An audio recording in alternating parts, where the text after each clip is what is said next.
You are listening to the Coach Sam Show, spelled 5 a.m., but no, it's not just about getting up at 5 a.m. This is a show for leaders, show for husbands, show for dads. This is a show, most importantly, for followers of Jesus. There is this weight in leadership, and at times it can be thankless. Sometimes we feel like we are all alone in it.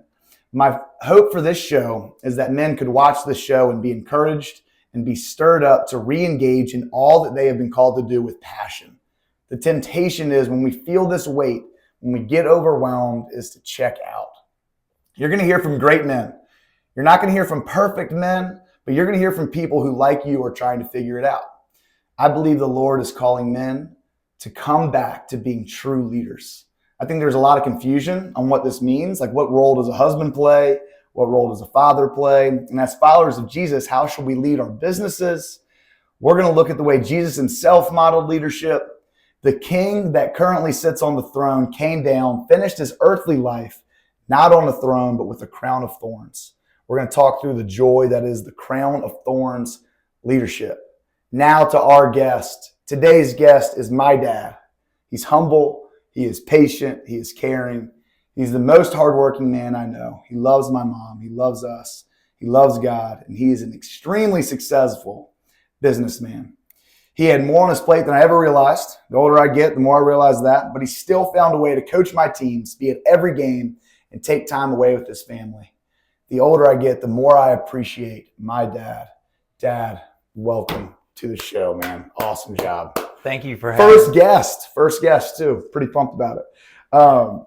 We were talking about this a little bit before. How do you feel about the old podcast world? What does that make you think about? It just, it's so different than when I was growing up and especially starting in business and things like that. It's so different for me to think this. And I mentioned this to you. I can't imagine my dad in this world.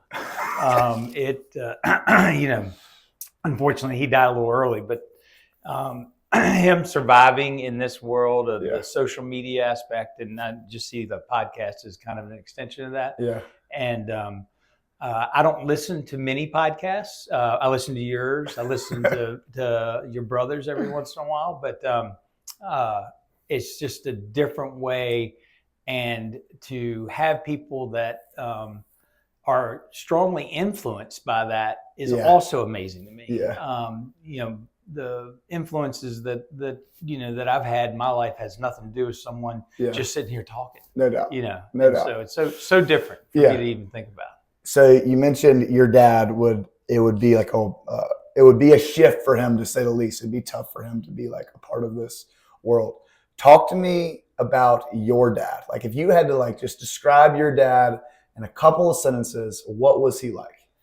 I would say he was a hard-driving, hard-working guy that, maybe every once in a while we get his priorities out of whack, but he was a hard-driving guy. He was a loving guy, generous, one of the most generous people that I've ever seen. No matter what was going on, he would stop to help people, that sort of thing. He was a self-made man, high school level education, and he loved my mom. Yeah, he loved my mom, and he just hard driver, forward thinker. He thought of things in his industry that were 20 years, 30 years before their time. And just so people know, what was his industry? He was in the home building and land development and real estate industry. Familiar? Yeah, a little familiar. Somewhat familiar, industry. But he loved sports. He was a guy's guy. He loved having a good time. I hear more stories about him now. Yeah, that I'm sure. that from some of his friends, that the good times they used to have together, and things like that. But anyway. Yeah. Well, part of the reason I ask is I never got to meet your dad, which is crazy to think about. You have also outlived your dad and your granddad. Both my granddads. Yeah. What age did they pass away? My dad passed away at 47. His father passed away 51, 52, and my Yeah, my mom's dad passed away early 50s also. How old were you when your granddad passed away? Oh, I was 4, maybe. Wow. 4 So or you didn't 5. have much of a relationship with your grandparents? No, I have images of them. Yeah. Both of them smoked pipes. Nice. Which is so I could see them just smoking their pipe. I remember that pretty well. But anyway, yeah. That's like an old timey thing. Like I'd see them like in like a hat, like a little coat. Like here's the odd thing is when I smell a pipe smoke, which you don't smell very often, especially now. Yeah. It reminds me of them. And well, besides in here, like when I smoke in here. Like, well, that's a different pipe. Right. No doubt. Yeah. But anyway, it's funny because the smell, I don't mind the smell of it. It's like a sweet tobacco kind of obviously kind of smell, but anyway, I remember that. That's so funny. Yeah. What is your earliest memory of your dad? Like I think about like early memories of you, right? Like I don't even know if I could pinpoint one. But yeah, what's your earliest memory of your dad? What do you remember? Well, I mean, there was 5 of us, so I've got 4 brothers and sisters. Yeah. So, and they had all of us by the time they were 26. Gotcha. So they 5 kids, age 26. I'm the middle one, and so I'm along for the ride. Yeah. That's what I remember. I just would stuffed in the car, whatever. You know, I can tell stories about that, but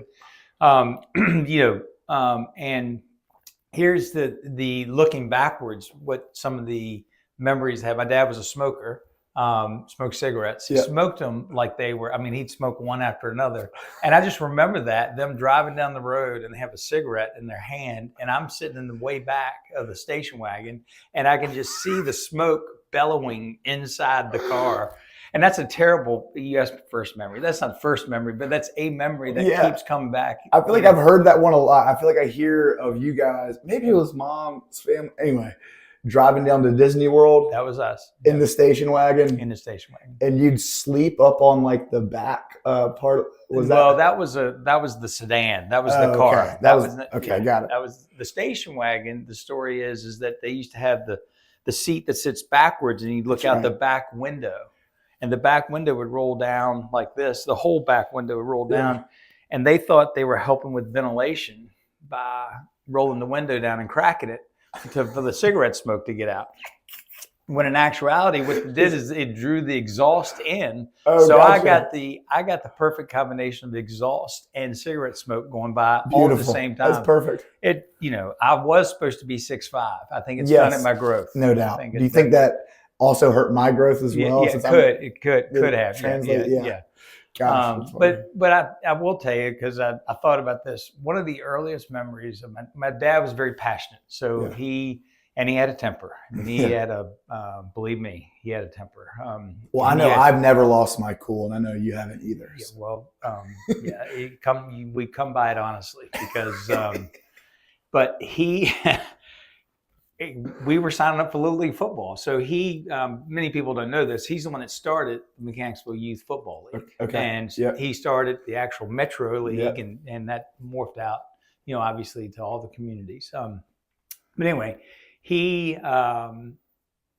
we're signing up. Now, understand, he's like the president of the league.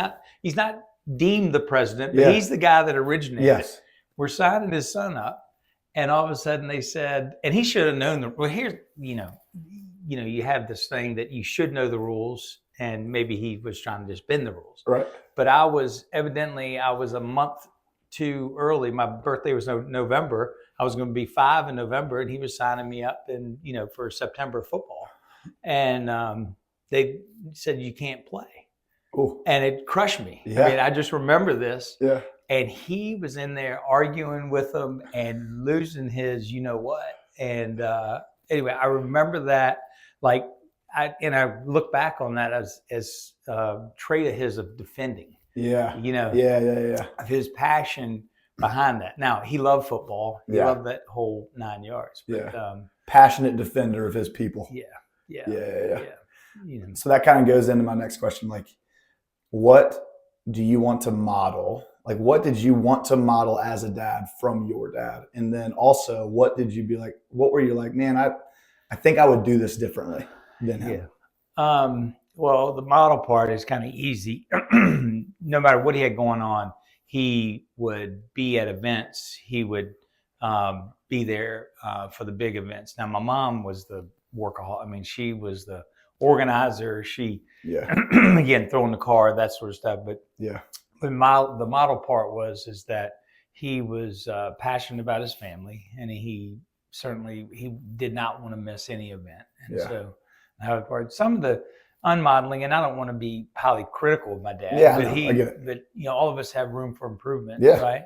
He would sometimes get his priorities out of mix. And what I mean by that is that, if it wasn't an event going on, and he would, the stories, and I don't want to paint him in a bad picture, but he would with his buddies, and a couple of his buddies like Jack Ward and Bernie Meyer and some of those guys. You've heard Ralph Costin. You've heard these names before.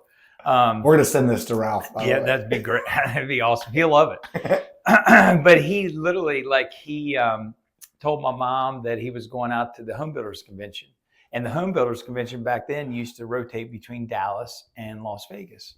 And but this year it happened to be in Dallas, but he told her it was in Las Vegas. So he and his buddies fly out to Las Vegas. The little trip. Right. And so my mom and some of the wives decided to surprise them to come visit them while they're in Dallas. Oh. And so they weren't in Dallas. And, the way I picture it and the way it actually happened, and Ralph Bernie could probably tell you the way it was, they rented, part of their trip was they're going to eventually go to the home building convention, but they went to Las Vegas first. And my dad loved to gamble. But anyway, they got a driver, and they drove from Las Vegas to Dallas. And by the time they get to Dallas, they may have had a few cocktails on the way. They get out of the car at literally the same time their wives are showing up.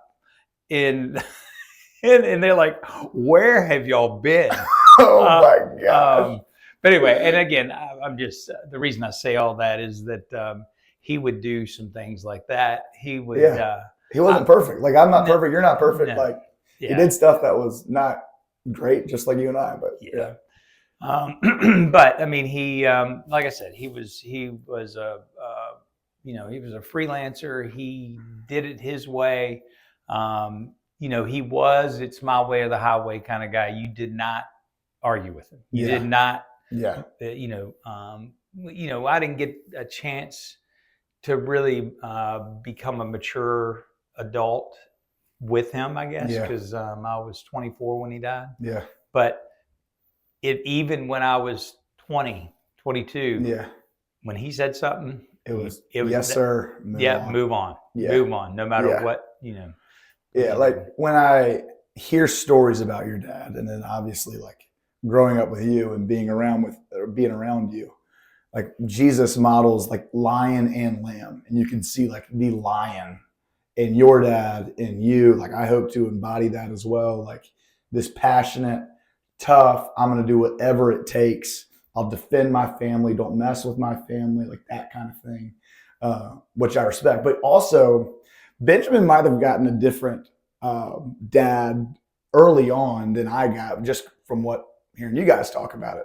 I feel like the older you got, the more sensitive in a good way you got, the more patient you've become. Do you think that was more your mom? Because I got to meet Mimi, your mom, and she was the kindest, sweetest, most loving lady. Like, I just wish I got to be around her more. Like, she would just be, do you think that's more her? Like, talk me through that. How did you become more patient, forced into it? Yeah. Well, I think part of that's maturity. I mean, I do think as you get older, you become more patient. There's like they read something, there's like a cycle that you're, when you're young, you are hard charging, you're, kind of my way or the highway. Then you kind of level out and you get more patient. And then as you get older, you just don't understand. You get less patient. I haven't hit that curve yet. I can feel myself sometimes hitting that next curve.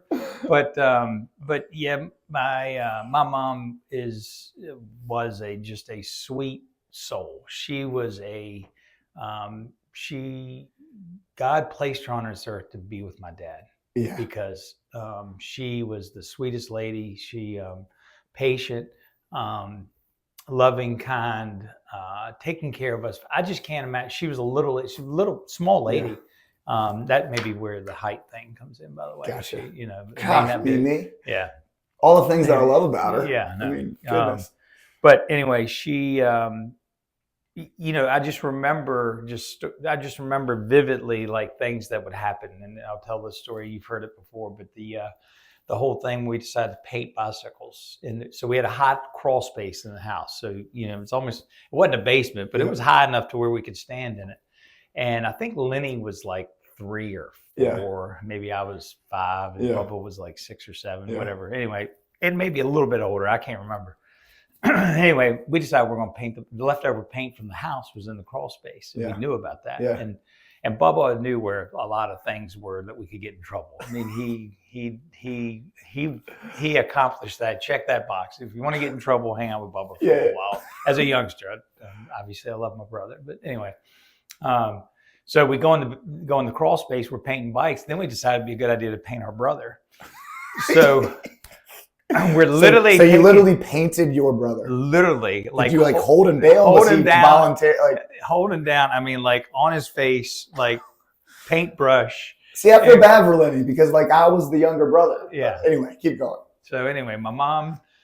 Obviously, at some point, she's got to see this, And she, the good thing with my mom, she had so many other things. She had the other, my 2 sisters were the bookends. My older sister, younger sister, the oldest and youngest in the family, and 3 brothers right in the middle. Yeah.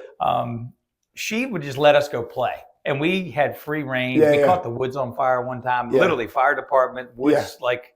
Oh my gosh. Just terrible. But anyway, separate story. So. We come back in, and I got a little bit of paint on me, and she's mad at that. And then Bubba's got a little bit of paint on me. So she's already like frustrated. There's a little bit of paint. Okay, keep going. Anyway, so she's mad. So her biggest defense mechanism is wait till your dad gets home. And that would typically just straighten us up. Mom, please. No more fun. Yeah, I mean, it's, don't. Anyway, so. This time, though, we had pushed it too far. She threw us in the station wagon, and we're in the station wagon. Oh, you're going to see Dad. Going to see Dad, unannounced at his office. So doesn't sound good.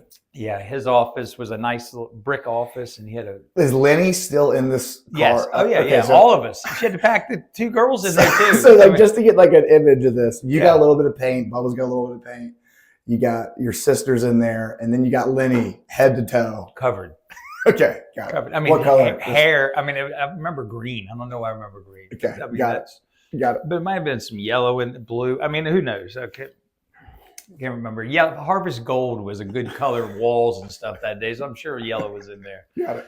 Anyway, so my dad's in his office with his sales manager, friend. Yeah, obviously a good friend of his. But anyway, and she goes, Roy, these boys, I just remember her going in there and she goes, come in here. And, she's like fussing at him like he and she was not a fusser. Yeah. But we had reached the limit with her. And we walk in that office, his sales manager and himself just look at us and start laughing. They think it's the funniest thing. I mean, anyway, and she literally leaves. She takes Bobby and Betty and leaves us there. Yeah. And my dad had a shower in his office. And I remember he called his painter and he got some like paint thinner or turpentine. He goes, y'all go clean them up. So we're, as youngsters, are like cleaning Lenny off in the shower at his office. So we think this is almost funny. Yeah. Trying not to laugh, see him when it's going to blow. Yeah. But then, we got it later on that day. But anyway, but my mom, even keeled, but her biggest way to discipline us was wait till your dad gets home. Dad's coming. Yeah. Dad's coming. And Dad used to, we were disciplined with a belt. And Bubba knows this. So Bubba by chance listens or whatever. I learned so much of what not to do. Yeah. Watching my older brother. Younger siblings get that opportunity. Yes. Yeah. So, but anyway, so that was. Similarly, Benjamin and Madison definitely cleared the way in some things that they got caught with. I'm not saying I was perfect by any means. Yeah. But so like I remember coming home in high school, I got a speeding ticket and I told Mom, I came home and I said, hey, Mom, I got something to tell you. I said, I did not get a drinking ticket.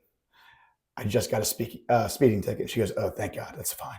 But like, I feel like if Benjamin got a speeding ticket like early on, that would have been a big deal. But there were so many other things that maybe piled up. Madison, I love you. I'm not sure if you know anything that you might have done that might have been a little bad. But Madison was perfect. Madison was perfect. She was sweet, kind. The most perfect child ever. Gosh, no doubt about it. So with your dad being so like rough, rugged, tough, all that stuff, was he affectionate at all? Was he not very affectionate? Like, I still think you were an affectionate dad. He wasn't as much. I mean, he had a hard line with him. But I think that was also part of the era. Yeah. I mean, no doubt. Think about when he grew up, and you think about the things that have changed socially since then. Yep. I mean, he was the disciplinarian. I Yeah. mean, he had to be the one, and he was the same way at work. I mean, he was the one, he walked on a job site. I mean, people snapped to attention. Yeah. So he wasn't, believe me, his friends were his friends, but he wasn't like the guy going out there trying to build relationships all the time. Yeah. He was somebody that, but the softness that all five of us got was definitely from our mom. Yeah. She was compassionate. She was the one that could really lead us that way. She loved you guys. I will tell you it's not a regret because I didn't have any control over it.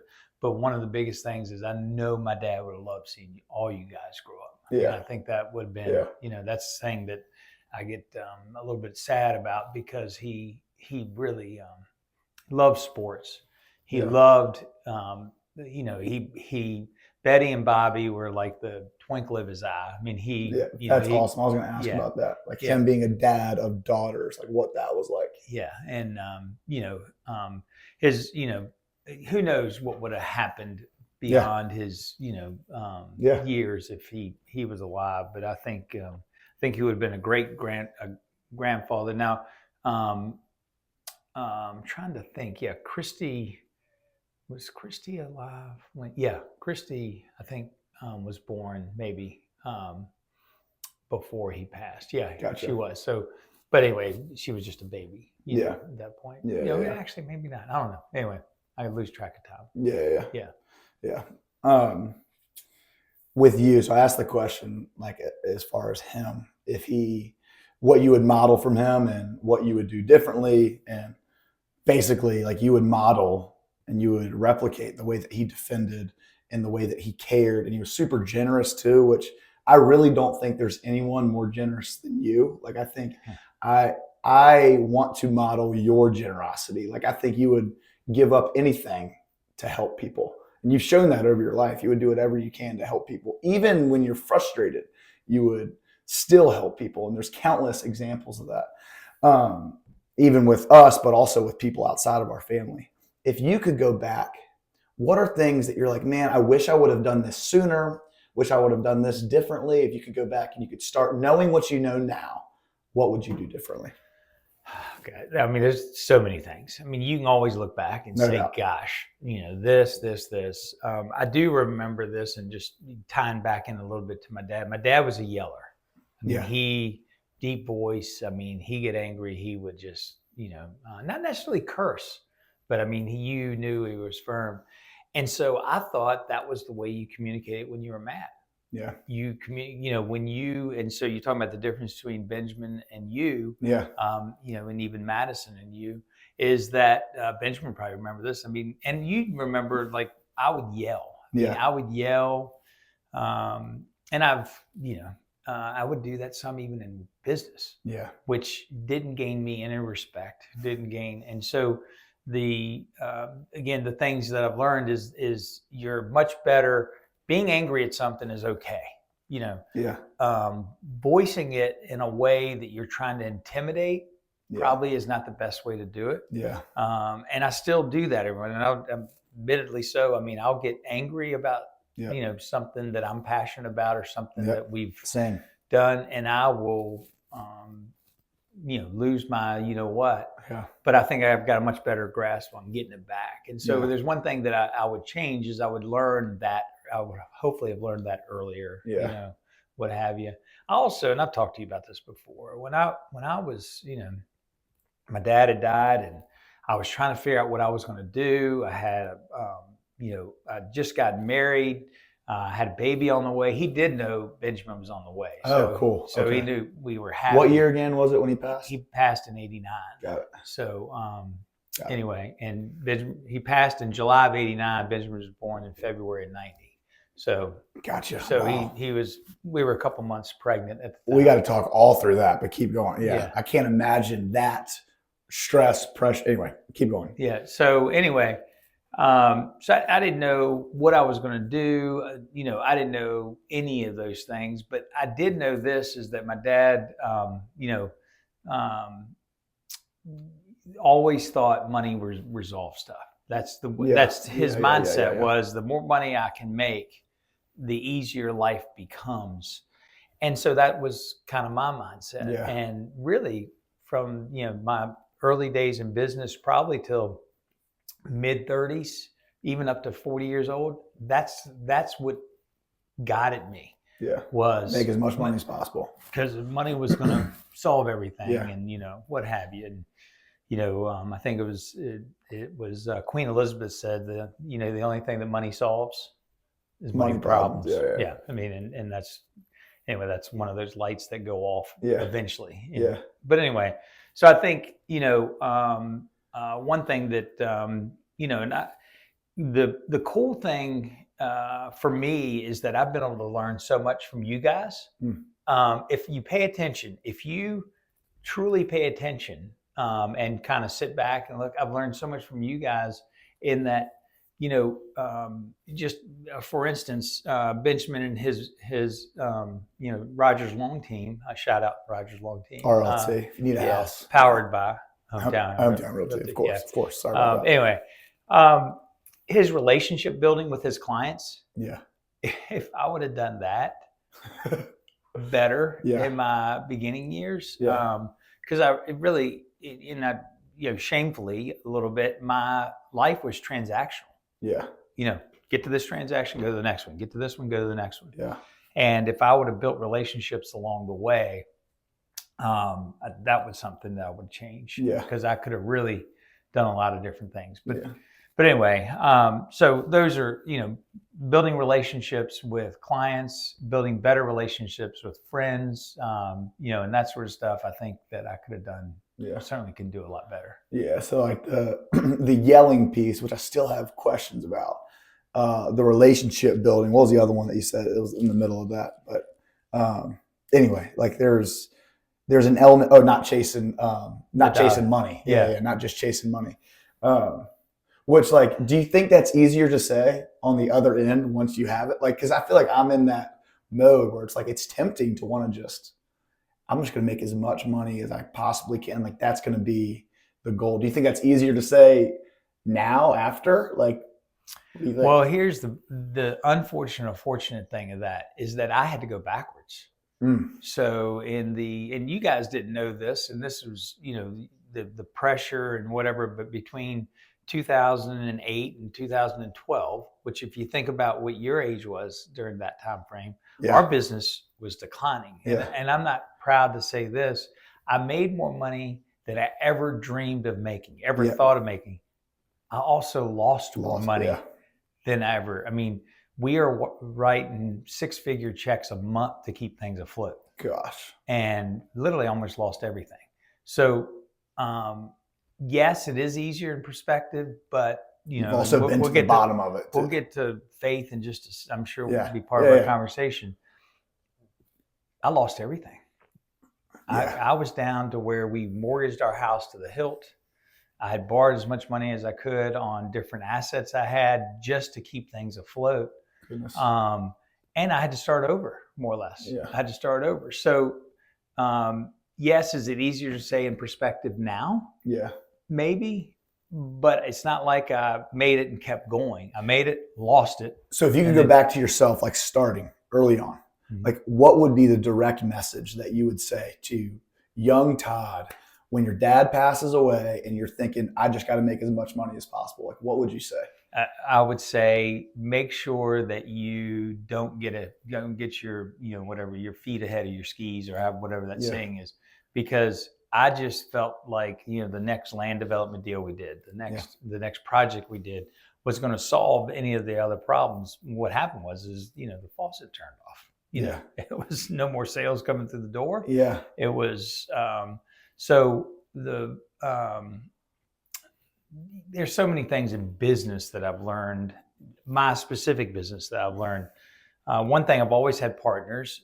Mike and I have been the partners, really the glue of the partnerships. But I should have taken on more partners, and made other money partners, because then it would have been less stress. Been less money, but less stress. So, and I think, looking back on it now, I think I could have built the business a different way, to where it would be more, I don't want to say more marketable, like I want to sell the business, but something that is more ongoing, that relationship building, correct, as opposed to transactional building. I think it would have been easier, because if you build relationships, those peaks and valleys of any kind of sales or any kind of business that, like, I'm involved in, those peaks and valleys become just like, small hills and small, flat areas, not peaks and valleys. So, I think the relationship building that I didn't do during those years with business and what have you is probably something I would definitely change. I don't know, and this is a fraction of an example, but like when I was drafted, there was a signing bonus that was like significant for me. Like, I had never experienced that before. And then I get put on practice squad, and out in California, like with the way the taxes are out there, practice squad is legitimately, you're just minimum wage. Yeah, you're just getting by. I'm not, like, we weren't hurting or anything, but like, you're just getting by. It's not really putting extra away a ton. But you still have that giant check that's sitting in the savings and all that stuff. I was more stressed then, because I was like, I feel like I'm gonna lose it. I feel like I'm gonna lose it. And then when you get to the bottom, because I went through that period of not working, and I felt like God told me just to train. So you see that savings account start dwindling. And once I got to that point of realizing, man, I had little now, I was less stressed, because I realized that, like, okay, I'm still going to be all right. Like, that's where I went through that whole thing. Like, there was a deeper relationship with Jesus during that time, because you're like, he's still going to provide. Like, he's still going to take care of me. He's still going to be there with me. And it's this idea of even if over what if. Like, the what if operates out of fear. Like, what if I lose it all? What if this happens? What if? Even if says, all right, even if I have nothing, I still have the Lord. Like, that's Psalm 23. It says, the Lord is my shepherd. I lack nothing. So speaking of that, the 2008 to 2012, when it all dropped, do you think there was a turning point there in your relationship with Christ? Like, what was that like? Was it so much stress that you're just trying to keep it afloat? Because honestly, during that time, when it's all going down, you're still coaching Hanover. Like, you're running these businesses and you're still coaching. That's my high school years. Yeah. And I didn't notice it. Like, maybe if I think back, maybe we didn't take some vacations that we didn't before, but I don't even know if that's true or not. Like, I didn't feel that. Yeah. So talk me through that. Like, what was that like? Was there a turning point in your relationship with Jesus? Like, how did you deal with that weight? I'm sure it feels like failure stuff. Like, what? Talk me through it. So, I feel like that my relationship with Jesus and God has almost been kind of like had some peaks and valleys in there, and I've tried to flatten that curve out, in the past 15 years or so. But anyway, and I say this, I even say it to employees when we're having a meeting or we're doing something, and they probably some of them probably go, oh, here he goes again, kind of thing. But anyway, but I still talk about it because I believe in it. But I think, when you have all this noise out there, all these things that are, what we deem as pressure that we put on ourselves, whether it's founded or unfounded, you've got all these things you're thinking about and what have you. And I'm getting a little bit beyond what we're talking about, but I think and I'm no doctor. I'm no psychiatrist or anything like that. But I think a lot of the mental depression that goes on, that's diagnosed or self-diagnosed or made up. I mean, I don't know. I get it. I think a lot of that, I talk to people about my center line, and my center line is coming all the way back and say, wait a minute, this world is not about Todd. Yeah. Todd wasn't given these things. Yeah. This was given to him. These were things and opportunities that were given to him, and it could only be one thing. Yeah. And that's Jesus, and that's God. And so you get back to your center line with all the noise going on, with all the things that are just coming at you at one time. Take a deep breath, and I haven't been a good student of reading the Bible and that sort of stuff, but I know enough, to keep me there. But if you have that center line, you can just take a deep breath. Yeah. You can go to sleep at night, and have that center line. That center line was very important during those days. Yeah. The losing the money, losing them. And again, people might say, oh, that's easy to say now or what have you. But losing the money was, tough, irritating. The banks were coming down on us. There was all sorts of things going on that goes well beyond this conversation. But losing money was one thing as far as that goes. But having to sit down with employees that have been working with me 10, 12 years, 15 years, and just saying, hey, the business isn't doing well, that. And, as a business leader and as you start having employees and things like that, that's their livelihood. That's what they go home to every day, counting on to pay their bills, to do whatever. That was the biggest. That was the hardest, was sitting down with them. Now, some of them, I've been fortunate. Some of them have been able to rehire. And, I said that I didn't build relationships. I do think I have good relationships with employees and things like that. You're probably harder on yourself in that aspect because I see. Anyway, keep going. But anyway, So anyway, that was the hardest part, but I had to, and I would bring and I hardly used to never, until that 2008 and 12, ever talk about Jesus but now I'll talk about it just like it's, like he's sitting right here next to me, no doubt, which he is, by the way. And that's, that's what I tell people. He's right here. You can talk to him. No doubt. He's right here in this room. Yeah. So I think that was the biggest flip of the switch was then when I'm praying about how I'm going to talk to these people, and good, bad, or indifferent. I would certainly pray for guidance. I still pray for guidance literally every night at the dinner table. That's the thing I pray for. Yeah. It's just guidance. Help guide me. Yeah. You just give me a path and which he doesn't do all the time, by the way. No doubt. I need to, when I hopefully meet him, like literally face to face, I want to talk to him about that. Man, I pray for guidance like every night. You haven't given me a clear path. Gosh, there's again, in a much lesser way, I don't mean to equate that. I'm just trying to relate to what I've gone through, right? But like in the season of not knowing for me and like that dream kind of getting ripped, in scripture in Psalms, it says his word is a lamp to my feet and a light on my path, like a lamp to my feet. So if there's a lamp to my feet, that means I don't see the whole path. Correct. Like I only know the next step. So like there's another scripture in Proverbs. It says, man plans his way, but the Lord establishes his steps.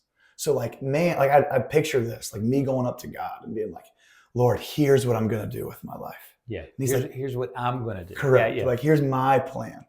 And he's like, gosh, Sam, that is so cute. Yeah. Like that is a really interesting thing you have. Take this step. And I'm like, all right, but we're going to get back to my plan, right? You take a step and you just keep like, and that by the end of it, you're like, this is not even what I thought it was going to be, right? But like so back in those times, 2008, 2012, when you're talking about your center line, there's just like I don't know what this is going to look like in 2020, but I know I have to walk faithfully today, and that's all I can control. Yeah. I got to go back. You talk a lot about there's two things in life that you can there's two hands in life some things you can control and some things you can't. You got to focus on the things that you can control. Right. And one of those things that you can control is how you walk today. I can't control tomorrow. I can't control all that stuff. I will say, like, I think, yeah, there was probably that big, maybe not turning point, because I don't want to say it's turning, but like a deeper relationship with Jesus, 2008, 2012. I've also seen like a greater intentionality with you. Maybe you just be more aware of it in the past 5 to 10 years, like in your relationship with Jesus. For example, like it seems easier for you to talk about it. That's one. Right. Two, like I feel like every morning you're reading like some devotional. What sparked that? Do you think that, or am I just more aware of that? No, I think you're absolutely right. I do think because, you know, looking back on a lot of things, and you and I talked about, you know, my lack of being able to think on my feet very quickly and things like that. Sometimes, you know, yeah. It gets worse over time too, by the way. I swear I think it's the start of dementia or something.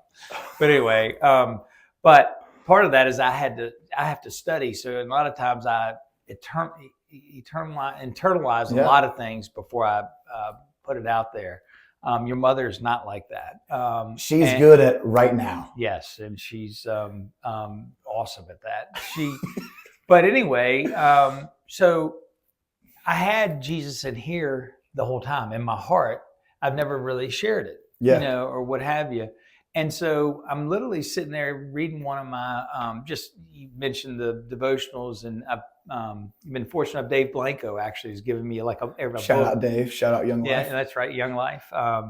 And you know, and the other part is, and there's so many things I want to say. So the other part is that just speaking of Young Life, seeing you involved in Young Life and getting to know Tommy Sabiga a little bit during that time frame, just showed me, gosh, I missed that whole part of my life. You know, I didn't talk about it. I didn't talk about it enough to you guys. You know, we packed you up and went to church. Yeah. That was my, you know, I was like checking my box there, but we never really talked about Jesus much. We prayed at night, you know, prayed at dinner and things like that, but we never really opened up. So seeing Young Life, it was kind of reiterated, and think about it, it's the same time frame. Yeah, no, that's right. So I was in high school, 2008. Right. So the point with that is that I'm sitting there talking to our company, and you know, it's 2011 and 12, and I kind of can feel like the pressure coming off. We've kind of hit the low. We're kind of we can see you know, you said don't look out too far, and you don't, but you can see some things out there that's coming. And whatever, and I'm talking to our staff, which we had minimized. Yeah, you know, we went down to. Sure, this is still recording. Oh, we're still good. Keep going. Sorry. Talked to our staff about. We had 11 people in an office that, you know, where our design center is now. Yep. We had 11 people working in that space. Yep. Okay, and we had cubicles. We had. Yep. I think there's only one private. I had an office just because I had to meet with people, and I had a spot to meet with. Yep. Anyway, and I talked to them coming out of it, and anybody watching this will remember this. People used to say they're busy. They're so busy. And I got so tired of hearing the word busy. Yeah. So I said, okay, and I had been thinking about this thing. I read something that talked about, you know, making sure that you're delivering the right message. Yeah. Not only to your employees, but to your customers and to others. Because if someone says, "Oh, I'm busy," what is, you know, the impression behind that is, I can't talk to you one more second. Yeah.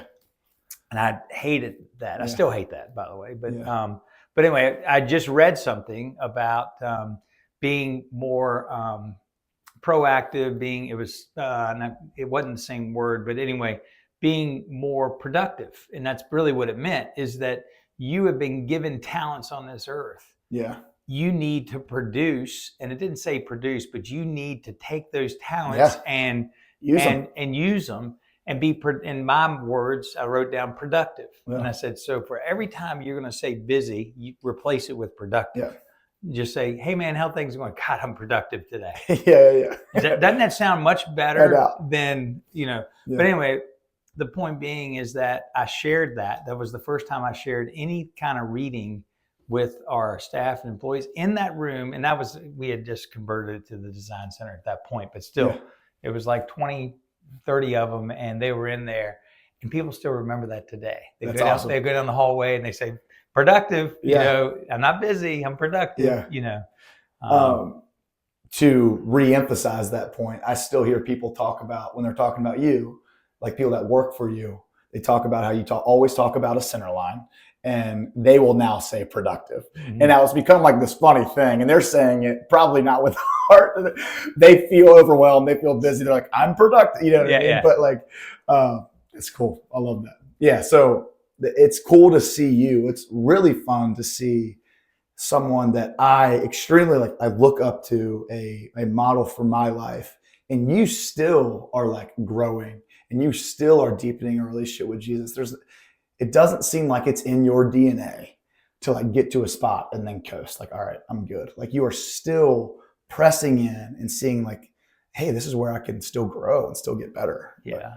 And like I said, it's peaks and valleys. So I remember when your mom and I were first dating, and I had he was a basketball player, played for the University of Maryland, the priest. He's 6'7". Yeah. Father Stevenson, he's Lloyd Stevenson, and unfortunately he's passed. But anyway, he was a dominant man, African-American man, big hands, but he would sit down and speak. So when I was going through confirmation classes, I actually did it with Lenny's classes because I couldn't do it with my class for some reason. So I waited 2 more years or whatever, which is a whole nother thing, is I'm with all of these younger guys, and, and or people and whatever. And anyway, so Father Stevenson was a dominant, but he also would sit down just like this.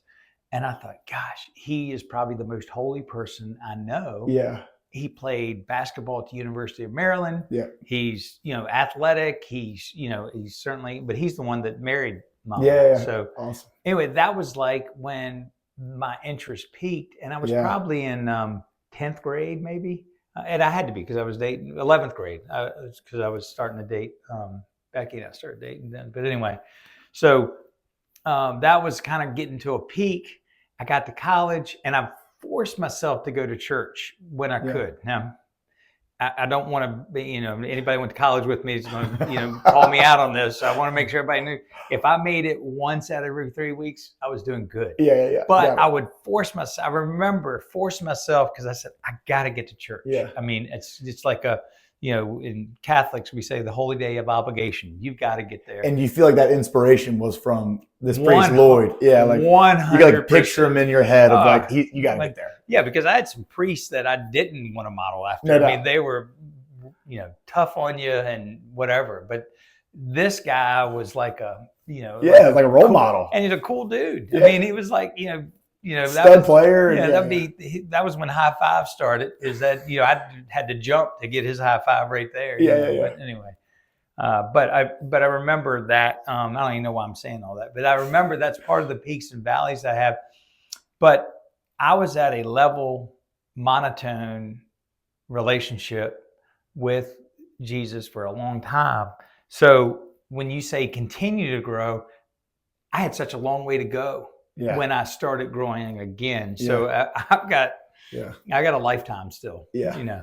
So it's funny that I don't know if I ever heard it as explicitly as that, like with Lloyd, but it's funny that you had a like basketball role model that like sparked your relationship with Jesus. Yeah. That was true for me too. Like T, like my AAU coach, like I saw a man that like was comfortable like talking about Jesus, and he's a cool dude. Like, he's like a short guy. He's maybe different position than 100%. Lloyd. Yeah.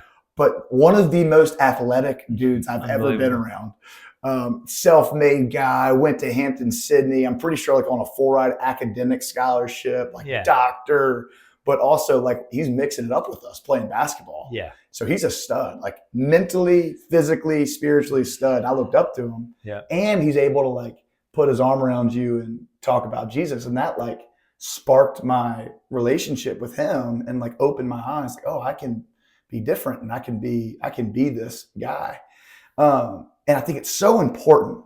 Yes, the home is the most important. Like if you don't have a dad that you look up to, like I feel there's so much trauma. We talk about that, right?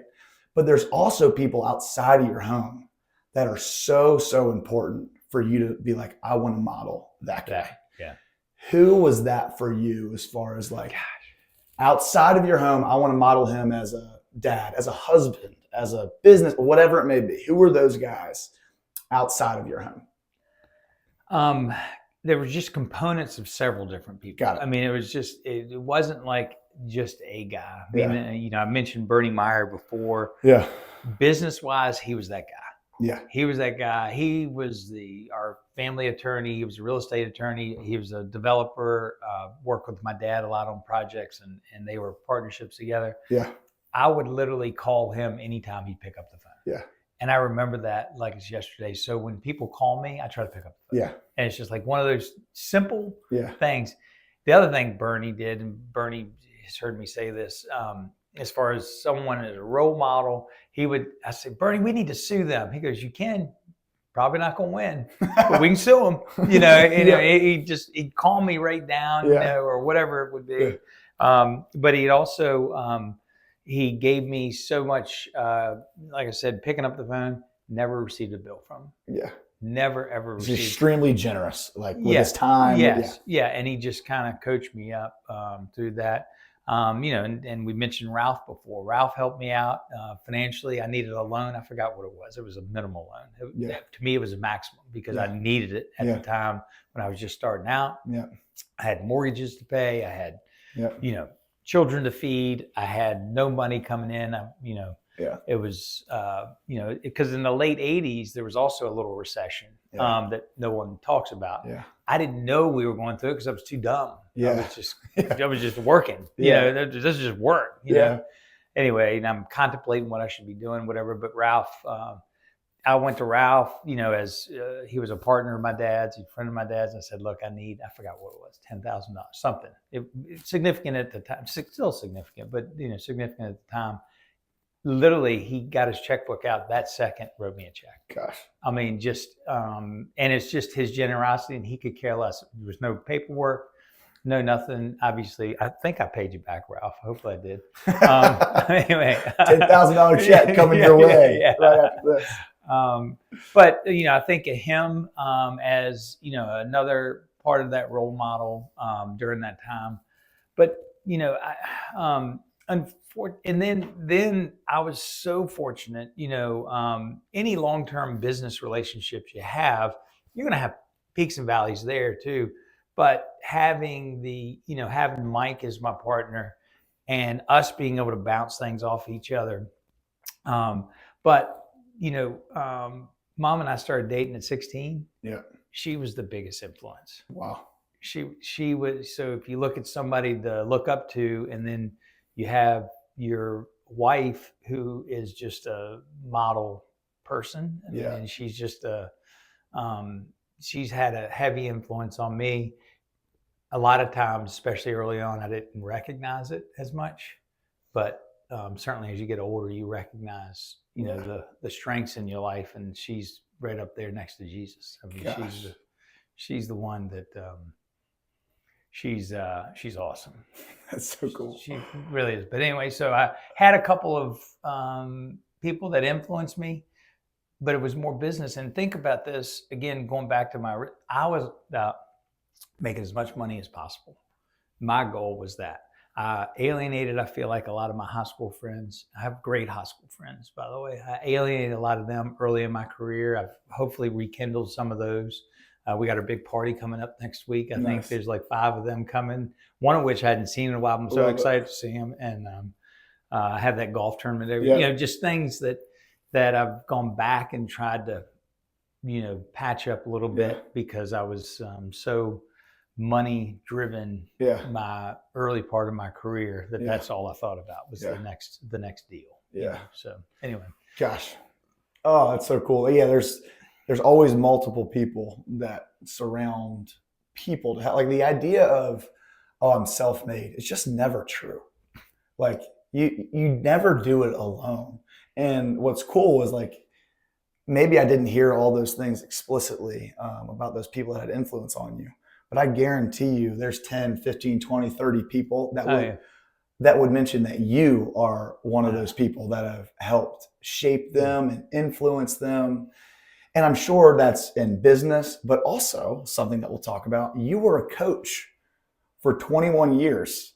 right, of my life, but 21 years. You coach Benjamin 5 years in Blue Star. You coach me 5 years in Blue Star. You coached at Hanover, volunteered coach.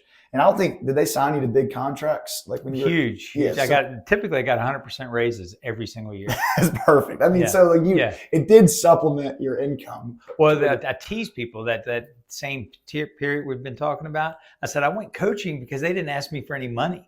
I mean, that was like my highest paid job. You know, that you weren't losing anything. Yeah, I wasn't losing anybody. That was like, you know, the most lucrative thing I had going on. So I had to go coach. You know. So talk about that. Like, I see you as one of the most generous people in this world. Like, and in the middle of all of that stuff that you mentioned that were going on, you still volunteered your time. I'm sure partly because Bernie was an influence on you. I'm sure, like, all the different things, all the generous people that surrounded you. But you still, like, you did some things that were like, you don't have time for that. You shouldn't be doing that. Talk me through that. Well, and again, some of it was selfish, and I mean that because I enjoyed it. Yeah. It's something, and I enjoy work too. We talk about that later, but I enjoyed being out there with you guys. I enjoyed putting the whistle around my neck. You and I have talked about that just in the coaching stuff. Yeah. Just being out there and being able to influence the kids, seeing going from A to Z as far as their progress and things like that. It was joyful. And me, even though I didn't do it as much lately in coaching, but putting my phone in the car, putting the whistle around my neck and putting the hat on and going out there. You got a break. Yeah. I mean, it's a 3 hour, 4 hour, like, let's think about something else. So, and again, I do say that was selfish, and, you know, I enjoyed it. And, you know, you mentioned you and Benjamin, but also coaching Madison's teams softball. Softball was so much fun. And just being around her and being around her friends, part of it was challenging because it was much different than coaching boys, by the way. So if you're blessed with having a girl this time, just make sure you understand it's going to be much different. Yeah. But it was also, you know, and as I was thinking money solved every problem, I also thought winning solved every problem. You think of that correlation, right? Yeah. And so not being successful wasn't part of my DNA. I mean, that was like, you know, winning was not at all cost, like cheating. I don't mean like that. Yeah. But that was at the forefront of my mind that, hey, that girl's going to pitch. Yeah. And I got to pitch her on Thursday and next Thursday because those are the best two teams we're playing. Yeah. So I would look forward in the schedule. Yeah. I mean, they're like 8. And, you know, and so when the girls were over on the bench, like cheerleading and doing stuff and being silly on the bench, it would, oh my gosh. I mean, I'm like nails on the chalkboard. But anyway, you talk about growth. That's how I grew in coaching too, because you kind of had to say, wait a minute, let's face it, Little League's supposed to be fun. All this stuff's supposed to be fun. Yeah, you know, but have you seen Kicking and Screaming, like with Will Ferrell? But like he's the coach that comes back in. It's just like over the top, with all that stuff. But there's a part of that is good. Like not all of that is bad. Like the pursuit that you have of excellence is good. And I think some young men and women are scared to pursue excellence because of the fear of failure, right? Yeah. Like they're like, oh, I don't want to put myself out there. I don't want to do that stuff. But anyway, like, going back to what we're talking about, you volunteered your time over and over and over again.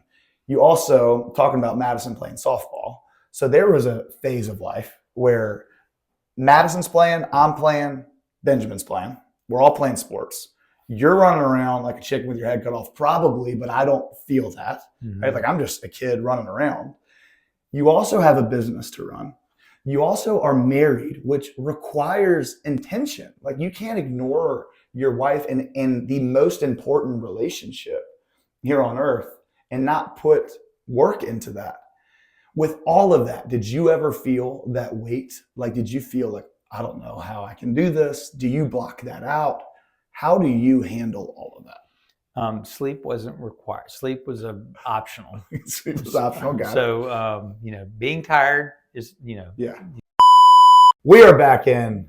Sorry, Dad. A little technical difficulties. Just called my brother, asked where an extension cord was in this office. He told me I wasn't prepared, which is probably true. And we'll talk about how Benjamin's the most prepared, disciplined person I know. Anyway, what we were talking through is how you had all of this stuff going on and you were still volunteering your time. You're a husband, you're a dad, you're a coach, you're a business leader of multiple businesses, not just one business. And you were talking about how sleep was optional. Talk me through that. Well, and I kid around with that because just, there's 24 hours in a day. Yeah. You choose how to use them. Yeah. And believe me, the schedule part, the discipline with your schedule. Yeah. The more you have and the more responsibility, the more discipline you are with schedule, the more active and the more proactive you are, and therefore the more productive you are. Yeah. So being disciplined with your schedule is a good thing. Now, some people take the extreme where they send their wife an Outlook invite to have lunch with them. Speaking of your brother, I mean, so that's an extreme situation. I wasn't like that. But compartmentalizing things, I feel like I've been really good at that. I can compartmentalize. I can say, okay, this belongs in that bucket. I'm going to work on that at this time. Yeah. I don't need to be distracted with that right now. It's important. It's important to somebody, but I need to do that. And I talked about this before. As far as you guys were concerned, there was a big, huge box check that I didn't have to worry about because of your mom. Yeah. I mean, she has been, will always be the leader of our household as far as I'm concerned. Wow. Yeah. She is the one that, so I just had to show up. Yeah. I show up for dinner. I show up, I'd have to show up for ball games, whatever, of course, coaching or whatever that component of it. But, dance recitals, song contests, horse shows, what have you. She was the logistics of all that stuff. And I literally had to show up. And, to some extent, I feel like that, I get a lot of credit for things that I had nothing to do with, and that goes with work stuff too. Compartmentalizing and putting people in the right positions to make decisions and giving them the authority to make decisions helps manage your time and helps you do more things, or at least to the outside makes you think you do more things. Another influence on my life business-wise is a guy named Bob Bailey. And Bob taught me a lot of stuff, just from a faith-based to all the way to business stuff. But the biggest thing that I remember, the takeaway, and it was during that, again, the same time frame we've been talking about, but he said, Todd, hire the right people, pay them well, and get the you-know-what out of their way. Yeah. Wow. Let them do their job. Yeah. If they mess up, we're not brain surgeons. No one's going to die from a real estate transaction. Yeah. And they haven't yet so far. Yeah. And I'm pretty sure that's not going to happen. Right. They may feel like something, bad's going to happen to them, but it's typically going to be okay. Yeah. So, hiring the right people, pay them well. And I learned that such later in my career than I did early in my career. Because I was like, when you have, employees that that are doing certain jobs and the market is only paying a certain amount, and you're paying them a little bit more, is a good thing, right? For them, it helps them.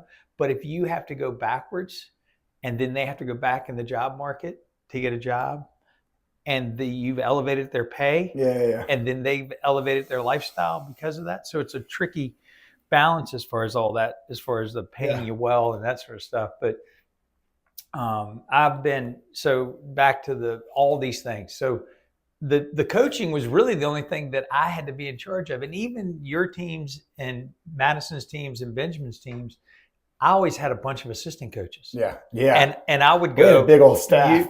You do this. Yeah. You do that. Yeah. You do that. So, just getting them in the right spots, then, all I got to do is say whether we're going for it on fourth down or not, or whether we're going to steal a base, whatever it is. Yeah. So doing that and a lot of, you talked about self-made people, and Bob Bailey is one. I mean, he is a self-made guy, but he'll even tell you the people that were around him that helped supported him. Yeah. Every single business I own, everything that I have a partner in. Yep. you think you of got a everyone. team. Yeah, I mean, Yeah. we talked about Mike a little bit. Cindy White Blake has been with me for 35, 36 years. I think we figured out the other day. Maybe 37 this year, whatever. But I've got a partner in everything that I've done. So, the self-made part is, it's community made. Everything I've done, Dean and Rodney, obviously being partners for a long time. People say that's so odd that you have friends that are your partners and you have families that basically all you guys are cousins because of it. Yeah. And it is odd. You look around, people look at it and say, you do what? Yeah. You go to work with these guys? Yeah. And so I've been so fortunate to just be surrounded by good people. And if there's, advice that I give people all the time, I said, just surround yourself with good people, and even when you're a dad, you're being a dad, make sure your kids are surrounding themselves with good people. Yeah. You don't have to be the person bearing down on them all the time, but make sure they're hanging out with good people, good families. And if they aren't, make sure they're influencing those. Make sure they become the leader of the group as opposed to letting someone else become the leader of the group. And so, but anyway, so that to me, that's how I manage, what is perceived as a lot of things, and it is a lot of things. If you, it's a if you wrote them all down, people would be overwhelmed looking at the list. Yeah, but to me, I compartmentalize pretty well. Later in my career, I don't get as overly as excited, meaning energized, mad, or happy with it. It's part of the business. It's part of what goes on. And I think being that steady hand has helped me excel in my personal life and my business life. And again, believe me, I'm far from perfect. But those type of growth things have helped me so much more as I've gotten older. There's a tension with this. Like, I'm not saying that we've got to fill our schedule every single second of the day to the point where we're absolutely stressed out on all this other stuff. But then the other side of that is, I'm not saying all stress is bad either. And I'm absolutely not saying responsibility is bad. Responsibility is good. And there's this tension. And one of the things that I told you we're going to talk through is like, there's a lie being spoken to young men that less responsibility equals more joy. For example, like even with like a football team, like I'm the head coach at Hanover High School, the main complaint is it's just a lot. It's like, well, we're asking you to wake up early and work out, but in the grand scheme of things, it's not a lot. It's nothing compared to leading the business, compared to being a husband, being a dad. Even these young men that are going into college and they think about relationship with like their future spouse. They're like, oh, I'm not ready to be married. That's just too much. That's just all this. Like, I can't do that. I could not imagine having that responsibility. They think less responsibility equals more joy. So I'm not saying we bury our head to our stress. However, what would you say to young men who maybe are starting to believe that lie, or at least hear those lies being spoken? Well, and again, I don't want to, be too hard on parents these days, but some parents cause that with their children. They do everything for them. They do absolutely everything for them. Any challenge they have, they're in the front of, as opposed to letting them figure it out. I use this example a lot. You come home and they say, Sam, and this is actually real life, that, Sam was, bullying kids on the playground. What? And so what, in my estimation, you weren't as it came out. But anyway, but I'm just using that as an example. But some parents would go straight to the teacher. What do you mean? You can't accuse him of that. That's not you. Our mom and I, Becky and I, ours was, what did you do? Yeah. Tell me what you did that made them think this. Right. The burden's on you to do that. So if you expand that out a little bit, if you let your child make mistakes, you give them enough rope to hang themselves. That's what we always say. You give them and if they get too close, you pull the rope in a little bit, and we have a teaching moment, or we have a time where we need to be harder on them and that sort of thing. But the more you get your child to overcome challenges, to figure out things on their own. I was kidding about the 3 boys just going out in the backyard and playing, setting the woods on fire, doing whatever. That's how you learn. Yeah. That's how you learn. And the book that you had us all read, Boys Should Be Boys. Yeah. Awesome book. Yeah. I mean, that's exactly what, in my opinion, is missing in the development of the youth today. Yeah. And that's why they feel like they can't have this responsibility. Yeah. Because they've never been given it. Yeah. They haven't been ever given the responsibility of being in charge of anything they do. Yeah. Because they're being protected these days. Because they're so scared of their kid failing. That is the worst possible outcome. But then if you ask, like, hey, what is going to, like, if you want your kid to be tough, if you want your kid to be courageous, well, then how is that going to happen?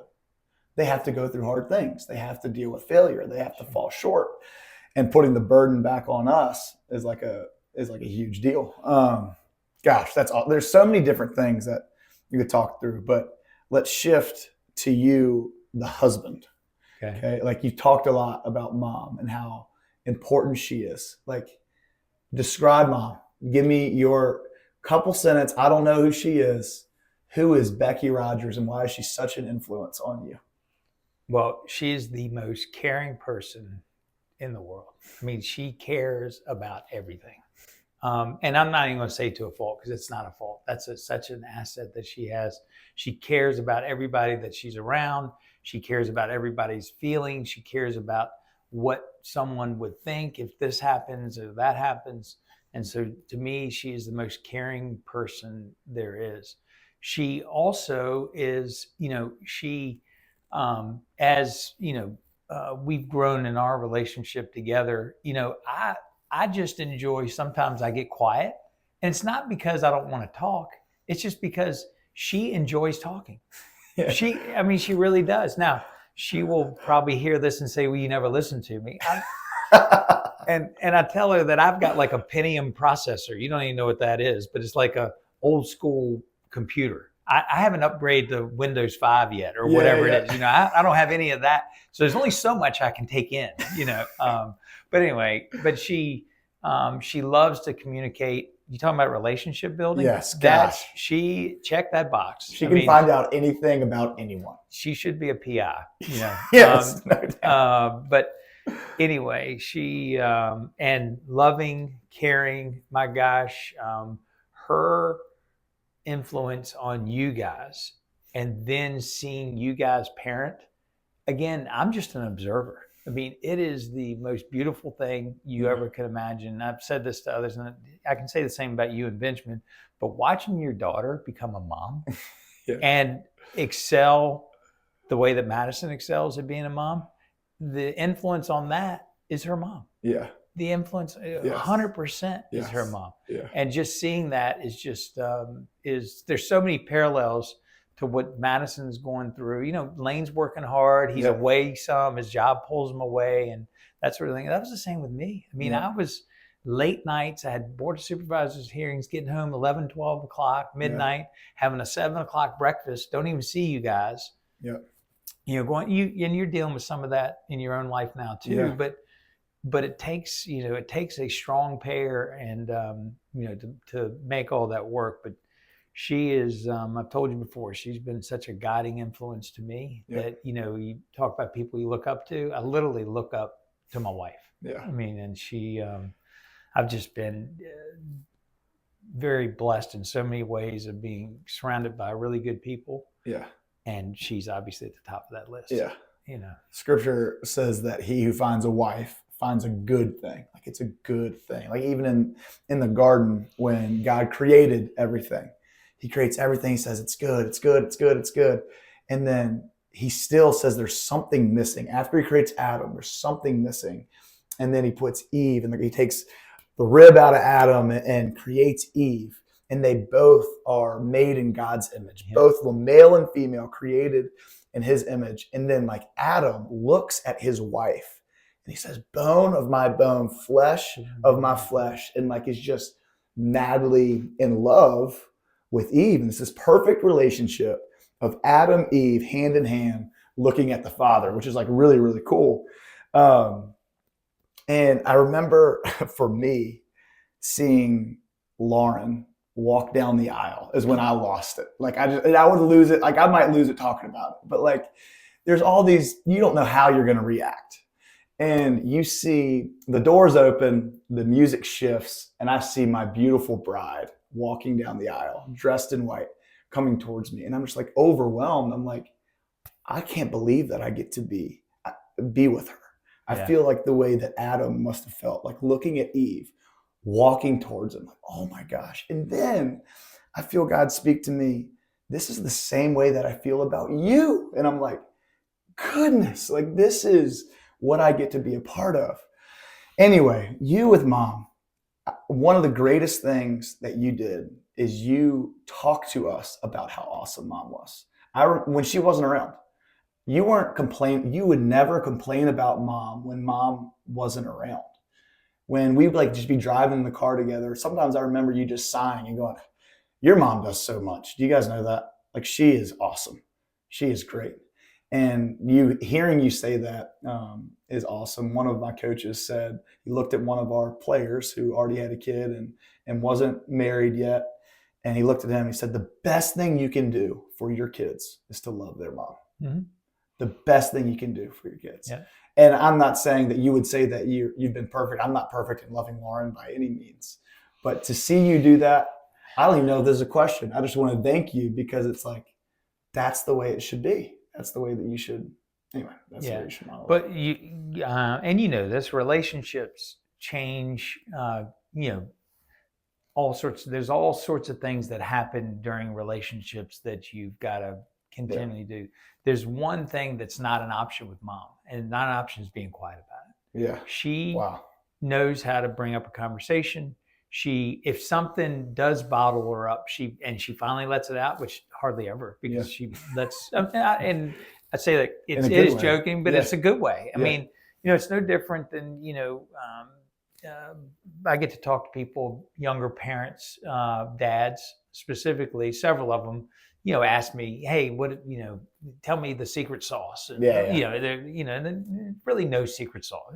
But let me just tell you, it is a mixture. Yeah. I tell them that too. There's no secret sauce, and it's a mixture. It's the one you put together. Yeah. It has, it's not a, exact formula. It's whatever you put the ingredients in. But one of the secret sauce, one of the ingredients is, and I truly believe this, is sitting down at the dinner table, having a dinner and having a conversation. Yeah. And she was awesome at that. Yeah. There was nothing that I would look more forward to, even though I'd show up 15, 20 minutes late to dinner sometimes, as you well know. But we still wouldn't eat till you got home. Right. Like there was this element of like, we are not eating till you're done. Family dinner was so important that all 5 of us were at the table. And I joke with Lauren about this, with other friends about this. Like if we talked so much at that table. Because like when I go to other families and there's not a lot of conversation all the time, I'm like, is somebody mad? Like what is it? Let's go. But probably because we had the ringleader, Becky, my mom, sitting there just creating conversation. That was funny. Some of my best memories are around the table. It is so important. But anyway, keep going on that. Yeah, but that's, you asked me, you can't describe your mom, my wife, in a sentence. I mean, there's so many components, and how funny is she? She thinks she's funnier than what she is, but she could. I will. You think you're funnier than her? I'm definitely funnier than her. That's so funny because all right, but be honest. I know the answer to this. It's not me. Who is your funniest kid? Madison. Who is she most like? Mom. 100%. Mom is. But I'm hilarious. not one of the kids. I'm still funnier than both of them. Right. But see, the reason that I think I'm funnier is because I've become, at home, I'm the man of few words. At work, I'm the guy that has to talk about everything and do stuff. So when I get home, it's also kind of a relaxed time for my brain, which goes back to how much I pay attention to when your mom's talking to me, which she claims never. But anyway, But so that's why I think that I'm funnier, is because I just kind of blurp in a funny thing every once in a while that's much funnier than what they say. Gosh, both of you guys are actually very funny, and it's funny that both of you guys think you're very funny. If you're listening to this, the 4 people that listen to this show, yes. But if you're listening to this, you've probably also heard this story of my mom. We missed church that week, so we decided we were going to do the devotional right at the table. Yeah, just read the readings. Read the readings and talk about it. Yeah. So we go to Luke 14, and it's those who exalt themselves will be humble, those who humble themselves will be exalted. And she pauses. She goes, okay, I've got a question. Who do you guys think is the most humble in our family? I think I am. Before we could say a word, she answered her own question. But she does that a lot. If you let her talk long enough, she answers. She figures it out. Yeah, that's right. That is just one of the funniest things. And we all just erupted in laughter because we're like, Mom, that's not humility. However, there is a grain of truth in what she is saying. Without a doubt. Because she does so much, and she is so selfless. Later, as I can't remember how old I was. Maybe I was in 8th grade when that happened. But as I started read more scripture later down the line, Moses, I think it's in the book of Deuteronomy, and he writes the book of Deuteronomy. And he says in the book, Moses was the most humble man in all the earth. And I immediately, when I read that, I sent it to Mom. I'm like, Mom, you were way ahead. Yeah. You knew. But talk about the humility in marriage. There in scripture, it talks about dying to ourselves, die to yourself daily. Yeah. What is that like? Because that is where it's most important. I see it in the 7 years that I've been married right now, but you've been married much longer. Humility. Yeah. It changes. So, you can define humility. Your definition of humility when you're 24 and just married is much different than 60. Yeah. Much different. I mean, so again, and it goes in phases, and then, not proud to say this. My component of what I thought I was bringing to the table is that I'm bringing money home, and money's going to solve every issue we've got. Yeah. What are you complaining about? What's the problem here? Yeah. You've got money to spend. What could possibly be the problem? Yeah. I brought you this. Yeah. That was kind of the definition. So there was no humility kind of in the beginning. And then you realize, you go, well, the reason I can do these things at work is because she is actually doing everything at home. Yeah. So you become more, humble. You become more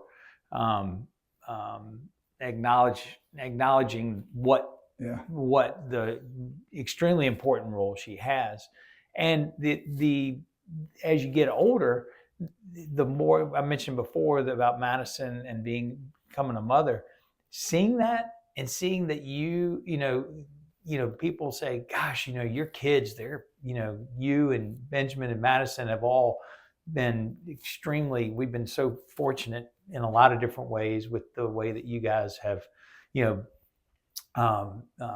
as children, as young adults, and now as real adults, as I call it. You're a real adult when you're married and you have a child, by the way. That's when you become a real adult. Figure that out. Yeah. But anyway, it's humbling because you look back on it and say, sure, we had a little bit of an influence on some of those things, but they took it way to the next level, and just seeing that, and and again, I'm going to give 95% of that credit to your mom.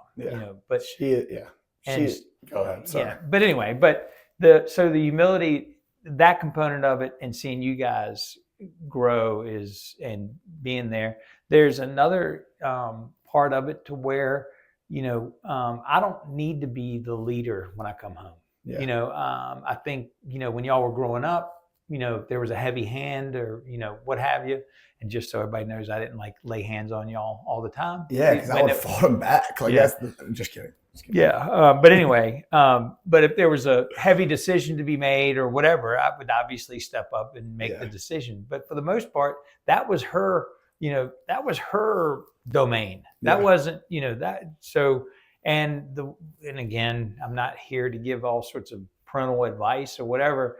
Be on the same page with your spouse when you're directing something at your children. Yeah. The worst thing you can do is debate amongst yourself on how you're going to react to that child in front of that child. Yeah. Debate in the back room on how, and then come out unified and what have you. It's no different than the offense and the defense. You can beat up each other all week, but when game day, you're on the same team. Yeah. But anyway, as far as humility and being humble and just simply checking your ego, any credit you want to give yourself, you need to stop and think who's sitting next to you, like we talked about before. That's where the credit goes. They're the ones, Jesus and God are the ones that give you that. Yeah. You didn't make it. You didn't do it on your own. Check your ego. That, all this stuff is not, this isn't mine, this isn't mine, this is mine. I've had someone standing right next to me, giving me advice, giving me direction, giving me guidance. I think there's no better trait of a leader than being humble. Yeah. Having humility. Yeah. It draws people to you. Yeah. When you actually operate in humility, when you actually put others before yourself. Like there's this idea of leadership, and talk about in the intro, of like king on a throne. Mm-hmm. Like, all right, sweet. I'm going to bark out commands. I'm going to do all this stuff. Like I'm going to be the guy. And everybody wants that position. But it's actually dying to yourself and serving with and putting on the crown of thorns. Like Jesus models that for us. Like on the way to the cross, how much humility is evident. He's carrying the cross.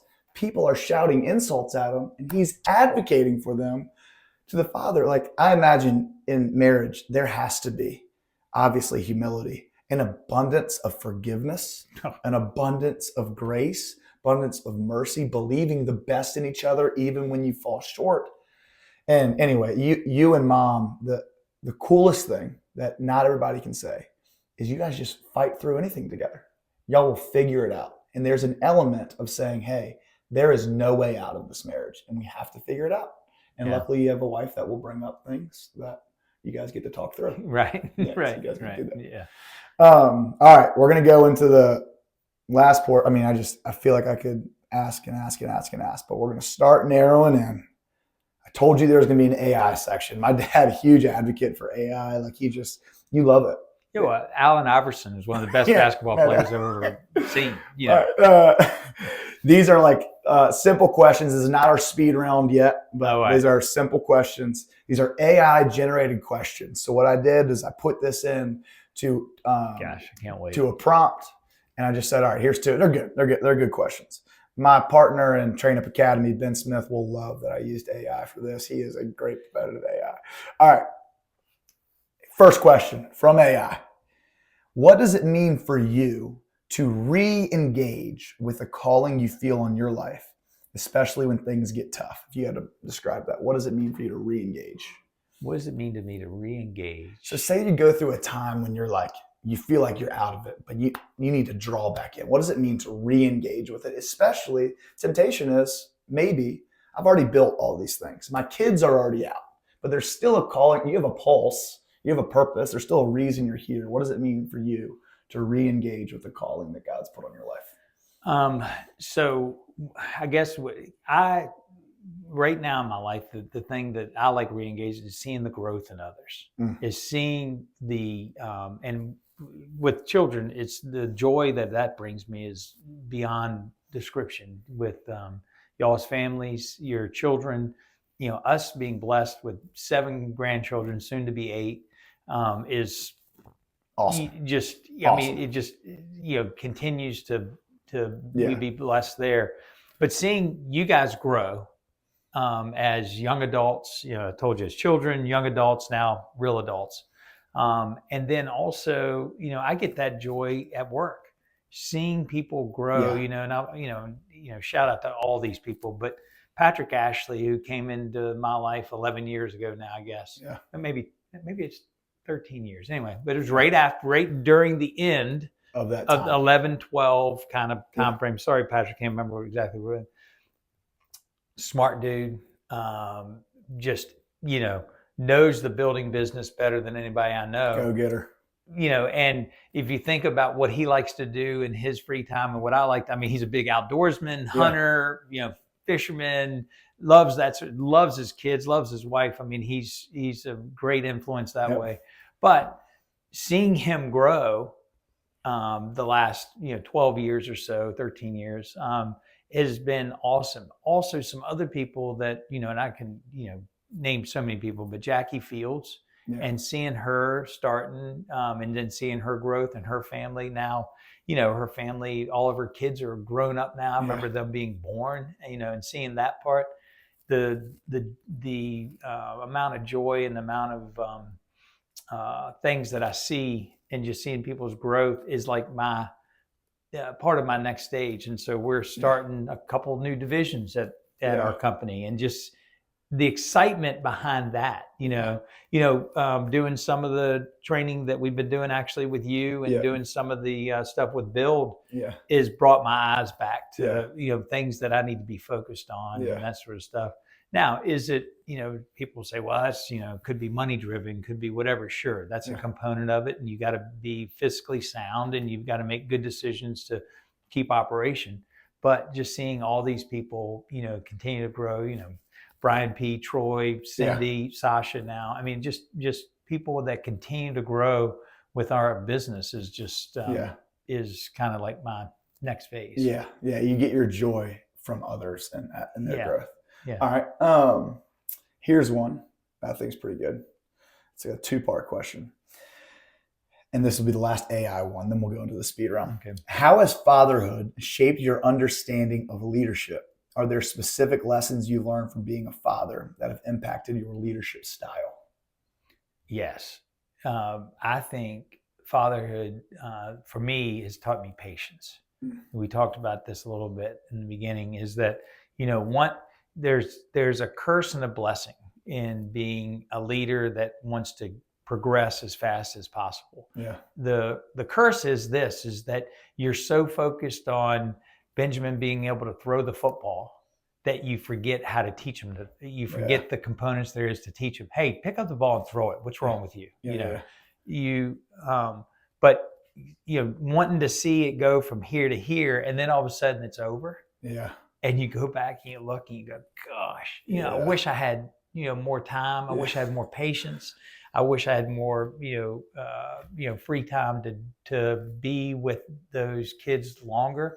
So I think the patience part and the wanting to get from A to Z so quick, I think I'd slow that clock down. And I think everybody says that, it's just. And just understand that development in general takes time. So like as a leader, you want your business, you want your employee, whatever it may be, your coworkers, to be able to get all the way to here.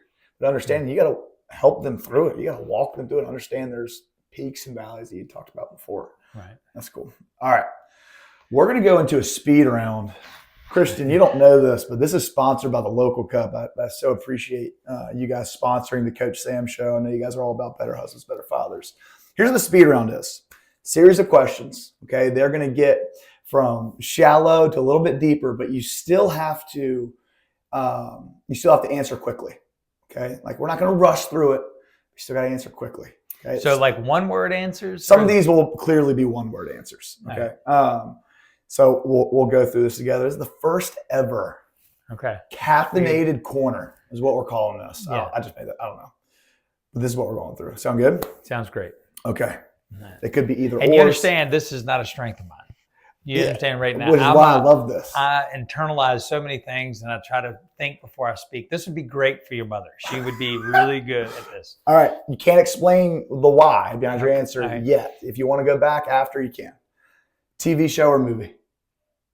Gosh, there's so many of them. No, TV show. Like, do you pick TV show or movie? Which one would you choose? I thought you meant which. I thought you meant like what TV show or what movie. Okay, here we go. Ready? Take 2 of the caffeinated corner. Some of these will be either ors. I didn't explain that well. Okay, all right, here we go. TV show or movie? TV show. Okay, breakfast or dinner? Dinner. River or beach? River. Saturday football or Friday Night Lights? Friday Night Lights. Funniest kid? Madison. Most like you? Benjamin. Most like mom? Madison. Describe Benjamin in 1 word. Organized. Describe Madison in one word. Funny. Describe Sam in one word.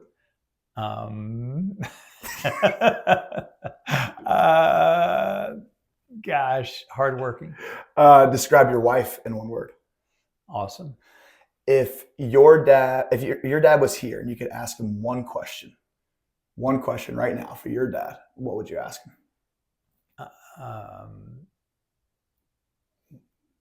What does Jesus look like? If you had Jesus right here in his physical body, what is one question you would ask him? Please, that wouldn't be a question, it'd be a statement. Can you help me get better? Love it. Hey, congrats. You did a great job. Yeah. Did a great job. You're first. All right.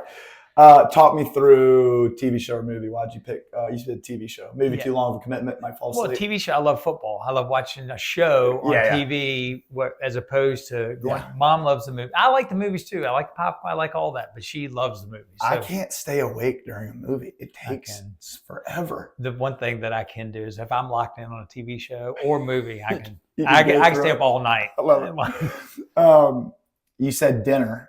I love breakfast so much. I do too, but I like a dinner because a dinner is more social. Yeah, breakfast, you're right. That's the reason I like dinner better. Got it.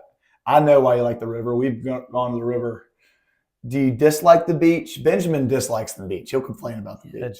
He's not most like me. I like the beach. I like the sound of the waves. I like the birds chirping. The walks in the morning. I love going to the Cheatham's beach place, and I love that. But it's never going to be better than the river. Yeah. You picked Friday Night Lights, right? Mm-hmm. Over Saturday football. Yeah. Okay. So which is cool to think. This is a shout out for people wanting to play high school ball, but talk about the difference between Friday. You've been a part of really cool Saturday games, whether you're at Randolph-Macon, Hampton-Sydney, Virginia Tech, South Carolina, going down to visit Madison, why still Friday Night Lights? Friday Night Lights, because I've been fortunate enough to be on the sideline for the most of it. Yeah. And matter of fact, probably some people might get mad or offended at this.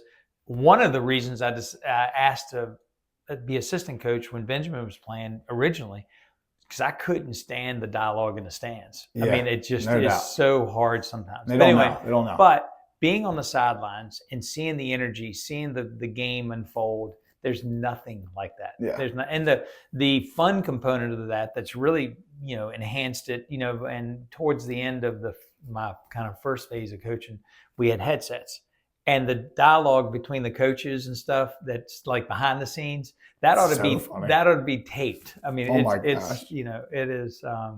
But anyway, Friday Night Lights and Saturday. Don't get me wrong, I love going to the Saturday game, whatever. But it's kind of like if you would have gone Friday Night Lights, Saturday football, or Sunday, the Sunday would be way last. Yeah. But the Saturdays, Saturday and Friday Night Lights are close, but you don't have that personal component. Yeah, no doubt.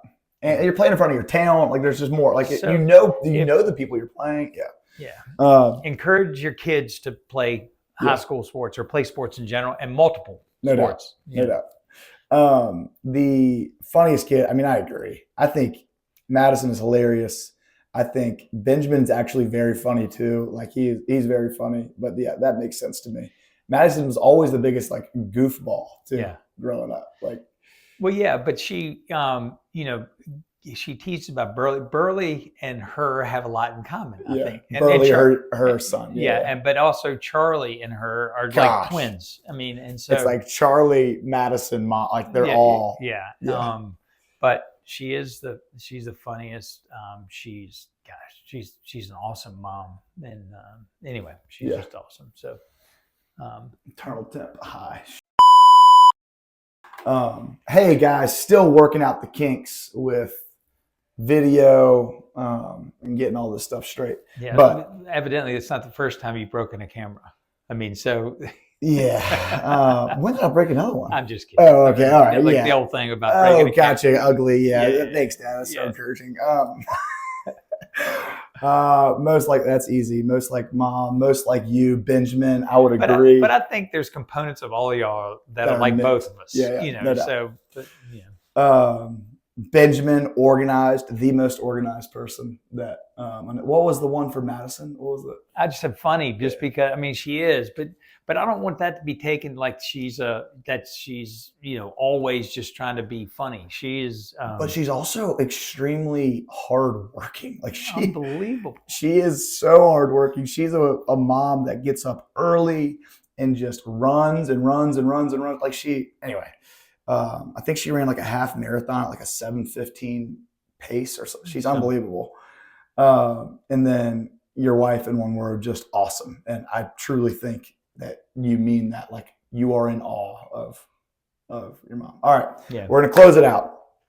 I have some selfish questions for you that I'm for sure going to send to some players. Okay. And maybe future players, maybe future parents. Why is football important for young men? Gosh, it is the ultimate team sport. You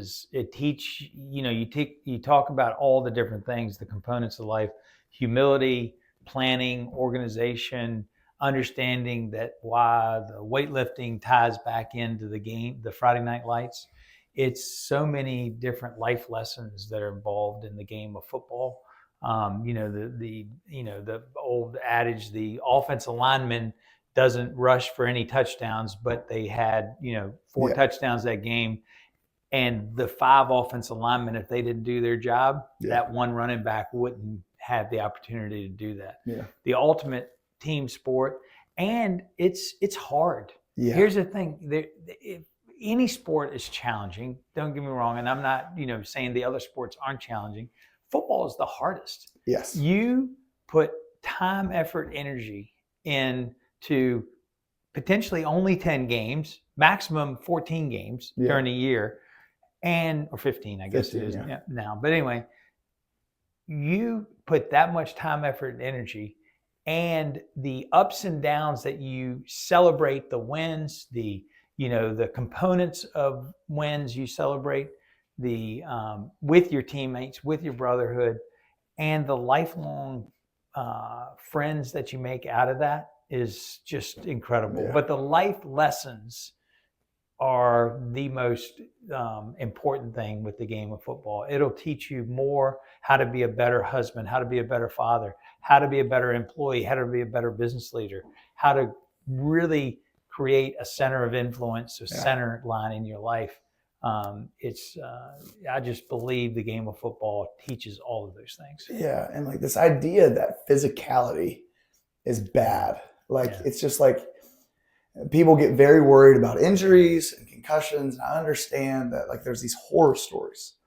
However, in my mind, the benefits far outweigh the risks. And there's an element that young men need to go and be physical, especially like you mentioned, for a team. To be physical, like you have wrestling, which is great. And I'm a big proponent of grappling, wrestling, jiu-jitsu. I think it's awesome. Yeah. But that's still individual. To actually put your body on the line for you, that's a big deal. And learning how to be selfless in that way. There's nothing like a locker room after a win. Yeah. You could probably remember as player and coach, that's the most fun. It's the most fun. It's the most fun. Big win, upset win, playoff win, whatever it may be, any win. Yeah. You come back in the locker room and just celebrating. Because there's so much work that goes into this amount of time. Right. Like basketball, you get to play all year round. Yeah. Baseball, you get to play all year. But football, you got this little window to go play. And I know it's been a huge influence on our family. Have it it's circled us around. But. And I also say this: the individual players and kids that want to focus on one sport and that sort of thing. That's just, you're doing yourself a disservice. Yeah. The chances of someone making a living playing a sport is so minimal. Yeah.